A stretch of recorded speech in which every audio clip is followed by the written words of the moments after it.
This is R2D Tech and we're back again with another video today. This time a hands-on review of the new iPhone SE, so stay tuned.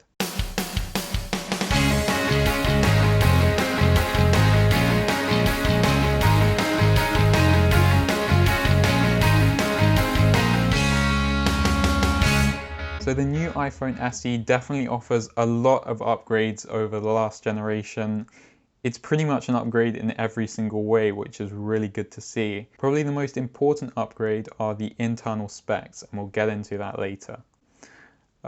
First off, let's talk about the design. So it's pretty much identical in terms of design to the iPhone 8. They haven't really changed anything on the outside. You're still getting that Gorilla Glass back and front and the same aluminium frame. You're not getting the steel frame that you get on the newer premium iPhones. However, it still feels really nice in the hand. Now, the design does look a little bit outdated in 2020. However, that's the reason why Apple is really selling it. They're just using the spare parts that they had from the iPhone 8, putting newer specs in and selling it for a cheaper price. That means that for them, the manufacturing process is as streamlined as possible so they can make the most profit out of selling these phones. You are now getting an IP67 water and dust resistance rating, which is really nice to see, as the older iPhone SE didn't have that, so a nice upgrade. It does also come in 3 colors, either black, white or red, which all look pretty nice. Now let's talk about the screen. So it is a 4.7 LCD panel with a resolution of 750 by 1334 pixels. That's probably the most disappointing feature of this phone. Even when the iPhone 8 was released, it was quite an outdated screen with big bezels on the top and bottom, and it just looks a little bit small. However, using it every day, I didn't really notice the bezels as much as I thought I would, and the screen looks incredibly vibrant and just incredible to look at, so I don't really mind too much. Apple have also implemented their True Tone technology. If you're interested in that, it basically means the colors on the screen will change depending on what environment you're in, which isn't that noticeable to me, but there you go. So now let's talk about the internal specs of this phone, and that's probably the most important part of this phone specifically. So you're getting the A13 Bionic chip, which is actually the same chip that's in all of Apple's more premium phones, so that's probably the best selling point of this phone. It's going to be incredibly snappy for years to come. It's definitely the fastest chip on the planet in a smartphone right now, so yeah. To go with that, on every model you're getting 3 gigs of RAM and either 64, 128 or 256 gigs of storage. 3 gigs of RAM sounds pretty tiny in 2020, especially when you're getting phones that have up to 16 gigs of RAM, which is pretty crazy.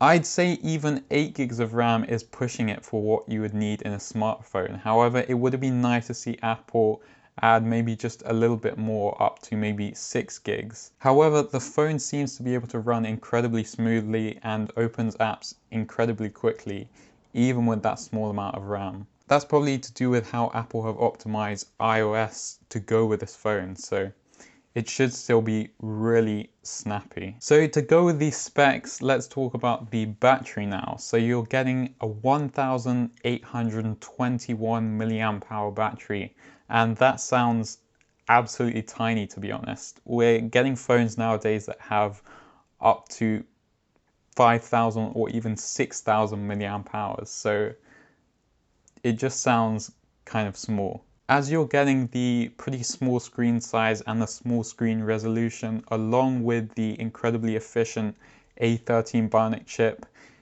you will see pretty decent battery life on this phone. It will get you all the way through the day, so it shouldn't really be a problem, even though the battery is tiny.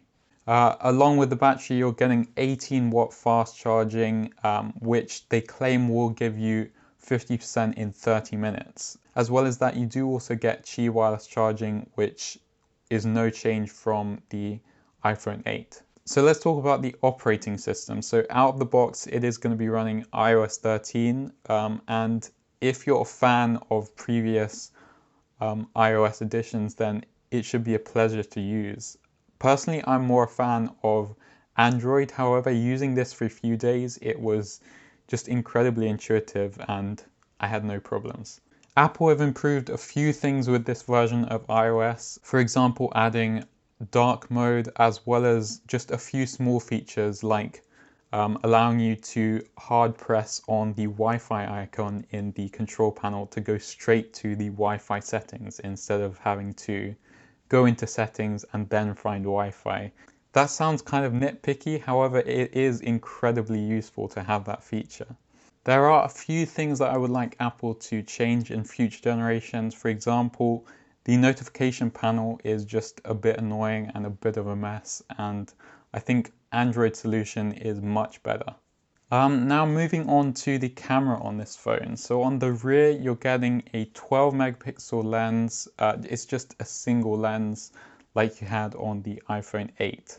So photos on this phone look really nice, to be honest. They're not going to be as good as on the iPhone 11 Pro and the Google Pixel 4. However, for a phone at this price point, it's pretty incredible. Probably one of the best. For video, you can film up to 4K at 60 frames a second. Video also looks really good on this phone. Apple have always been really good at video on phones. For the selfie camera, you're getting a 7 megapixel lens and photos from it look pretty good as well. I don't think anyone would be disappointed with it. So let's move on to the other features of this phone. Now, unfortunately, the phone does still charge over the Lightning cable. I was really hoping that by some miracle, Apple would have changed to USB-C by now. However, that's not the case with this phone. A bit more bad news is that there is no headphone jack like on the iPhone 8. I believe the exclusion of the headphone jack started on the iPhone 7, so you're definitely not getting it on this phone. For security, you're not getting Face Unlock on this phone. Instead, you get the same fingerprint reader on the bottom of the phone as you did on the iPhone 8. It's an incredibly fast and responsive fingerprint reader, as it should be in 2020, but it would be nice to see those extra features from Apple, for example, Face Unlock. Overall, this phone doesn't really fail in any area. You're getting those amazing specs, the pretty decent camera, and although it's an outdated design, if you're not someone who minds that, it's a pretty incredible deal, starting at £419. Although that is still relatively expensive, you're getting so much more in this phone than you do get in many budget Android phones. I'd say this phone is mainly for people who want an iPhone, don't really mind about the outdated design, and don't really mind about not getting those extra features that you get with the more premium iPhones. This phone should also last a very long time if you don't want to change phones too often. So yeah, I think this phone is just a great deal for almost anyone. That's it from this video. If you liked it, please press the thumbs up button. If you loved it, please consider subscribing.